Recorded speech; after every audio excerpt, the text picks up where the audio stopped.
This channel does not promote any violent, harmful, or illegal activities. All content provided by this channel is meant for an educational purpose only. Yuva Bharati কাণ্ডে ধরপাকড় আরও চলছে এবং এই মুহূর্তে যে update পাওয়া যাচ্ছে, গ্রেপ্তার বেড়ে 5। স্টেডিয়ামে ভাঙচুর চালানোর অভিযোগে ধরপাকড় চালাচ্ছে পুলিশ। সরকারি সম্পত্তি নষ্টের অভিযোগ, বিভিন্ন সংবাদ মাধ্যমে প্রকাশিত ফুটেজ এবং সোশ্যাল মিডিয়া থেকে পাওয়া ভিডিও দেখে অভিযুক্তদের খোঁজ চালাচ্ছে পুলিশ। আপনাদের আরও একবার জানিয়ে রাখবো, যুবভারতীতে তাণ্ডবের ঘটনায় গ্রেপ্তার বেড়ে 5। স্টেডিয়ামে ভাঙচুর চালানোর অভিযোগে ধরপাকড় করছে পুলিশ। সরকারি সম্পত্তি নষ্টের অভিযোগ, একাধিক সংবাদ মাধ্যমের প্রকাশিত ফুটেজ এবং সোশ্যাল মিডিয়া থেকে পাওয়া ভিডিও দেখে অভিযুক্তদের খোঁজ চালাচ্ছে পুলিশ। এখনো পর্যন্ত গ্রেপ্তার করা হয়েছে 5 জনকে। আরও বেশ কয়েকজন সন্দেহভাজন, তাদের ছবি চিহ্নিত করার কাজ চলছে। এই মুহূর্তে জানিয়ে রাখবো, বিধাননগর দক্ষিণ থানা পুলিশ ধরপাকড় চালাচ্ছে। সরকারি সম্পত্তি নষ্টের অভিযোগ, সংবাদ মাধ্যমের ফুটেজ এবং সোশ্যাল মিডিয়ার ভিডিও দেখে অভিযুক্তদের খোঁজ করছে পুলিশ। যুবভারতীতে তাণ্ডবের ঘটনায় গ্রেপ্তার বেড়ে 5। স্টেডিয়ামে ভাঙচুর চালানোর অভিযোগে ধরপাকড় পুলিশের। সরকারি সম্পত্তি নষ্টের অভিযোগ, সংবাদ মাধ্যমের ফুটেজ এবং সোশ্যাল মিডিয়ার ভিডিও দেখে অভিযুক্তদের খোঁজ করছে পুলিশ। আমাদের প্রতিনিধি সুজয় রয়েছেন, আরো বিস্তারিত এই বিষয়ে জানবো। সুজয়, দেখো, এখনো পর্যন্ত ভাঙচুরের ঘটনায় মোট 7 জনকে গ্রেফতার করা হলো এবং নতুন করে যে 3 জনকে গ্রেফতার করা হয়েছে তারা হলো বাসুদেব দাস, সঞ্জয় দাস এবং অভিজিৎ দাস। এবং এই ভাঙচুরের ঘটনায় যে বিভিন্ন ভিডিও ফুটেজ এবং সিসিটিভি ফুটেজ রয়েছে, বিভিন্ন মোবাইল এবং ক্যামেরা যে সমস্ত ফুটেজে ধরা পড়েছে, সেই ফুটেজ দেখে তাদেরকে চিহ্নিত করে তাদেরকে গ্রেফতার করা হয়েছে এবং আজকে তাদেরকে আদালতে পেশ করা হবে এবং মূলত তাদেরকে জিজ্ঞাসাবাদ করে জেরা করে তারা জানার চেষ্টা করবে ভাঙচুরের ঘটনা কেন করলো, তারা বাইরে থেকে ইট বা যে সমস্ত সামগ্রী দিয়ে চেয়ার ভাঙচুর করা হয়েছে সেগুলি বা তারা কোথা থেকে সংগ্রহ করেছে সেই সমস্ত তথ্য জানার চেষ্টা করা হবে এবং তারা কোথা থেকে এসেছিল, তাদের সঙ্গে অন্য কেউ ছিল কিনা, কারো নির্দেশ ছিল কিনা, এই সমস্ত বিস্তারিত তথ্য জানার চেষ্টা করবে পুলিশ।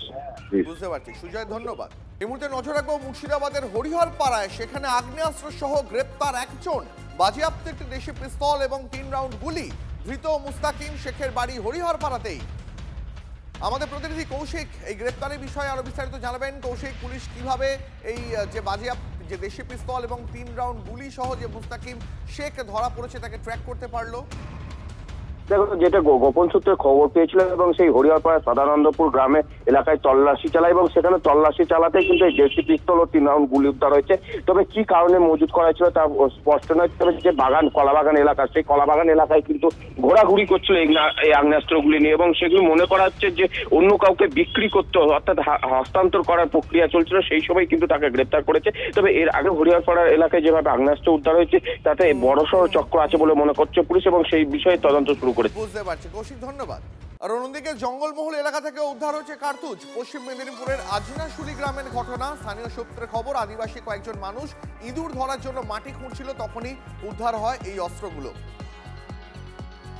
আমাদের প্রতিনিধি দেবব্রত রয়েছেন, আরো বিস্তারিত এই বিষয়ে জানাবেন। দেবব্রত, দীর্ঘদিন বাদে জঙ্গলমহলে কার্তুজ উদ্ধার ঘিরে স্বাভাবিকভাবেই চাঞ্চল্য তৈরি হয়েছে। যেটা জানা যাচ্ছে যে আজনাশুলি গ্রাম কাঁচজোড়া গ্রাম পঞ্চায়েতের অন্তর্গত, যেটা এক সময় মাওবাদীর উদ্দেশ্য গ্রাম ছেড়ে যেতে পারে, এই জায়গাতেই কিন্তু এই কার্তুজ উদ্ধার থেকে চাঞ্চল্য ছড়িয়েছে। স্থানীয় আদিবাসী যুবকরা তারা কিন্তু সকালবেলা ইঁদুর ধরার জন্য যে মাটি খুঁড়ছিল, সেই মাটি খুঁড়তে গিয়েই কিন্তু এই কার্তুজ উদ্ধার পেরোচ্ছে। ইতিমধ্যে ঘটনাস্থলে পৌঁছেছে পুলিশ এবং এই কার্তুজ উদ্ধার করে নিয়ে আসা হচ্ছে। কোথা থেকে এলো, কি বিষয়টা নিয়ে ইতিমধ্যে শুরু হয়েছে, যদিও এই বিষয় নিয়ে ইতিমধ্যে মেদিনীপুর শহর জেলাতে রাজনৈতিক তর্ক হয়ে গেছে বলা যেতেই পারে। বুঝতে পারছি দেবব্রত, ধন্যবাদ। ভারতের ভিতরে এবং বাইরে থেকে যারা দেশকে কমজোর করতে চায় তাদের বিরুদ্ধে বাড়িতে বাড়িতে অগ্নিবীর তৈরি করবেন। যদি পহেলগামের মতো ঘটনা ঘটে, অপারেশন সিঁদুরের মতো প্রয়োজন হয়, সতীশ বাবুর ডাক শুনে যেমন, গান্ধী বুড়ি মাতঙ্গিনী হাজরার ডাক শুনে যেমন মেদিনীপুরের ছেলেরা রাস্তায় নেমেছিল, ছেলে মেয়ে সবাই দরকার হলে সীমান্তে যাব, আর সীমান্তের এপারে ভারতে যারা খাচ্ছে, ভারতে যারা ঘুমাচ্ছে, যারা এখানে বসে পাকিস্তানের গুণগান করছে, তাদেরকে একেবারে আমরা আমাদের গায়ের কথায় বলে গেড়ু উপড়াতে হবে, শিকড় তুলে ফেলে দিতে হবে। এটাই রাষ্ট্রবাদের আজকের শপথ এবং সংকল্প। এবং রাজনীতির কথা না বলেও বলবো, 26শে পশ্চিমবাংলায় যাতে রাষ্ট্রবাদী দেশপ্রেমিক সরকার আসে, যারা সতীশ বাবু, সুশীল বাবুর অসম্পূর্ণ কাজ সম্পন্ন করতে পারে।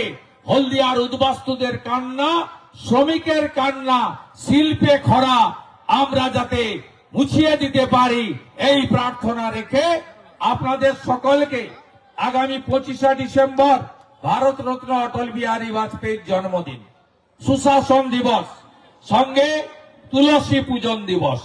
সবাই সুশাসন দিবস এবং তুলসী পূজন দিবস পালন করবেন, এই প্রার্থনা রেখে আমার কথা শেষ করলাম। ভারত মাতা কি, বন্দে মাতরম, বন্দে মাতরম।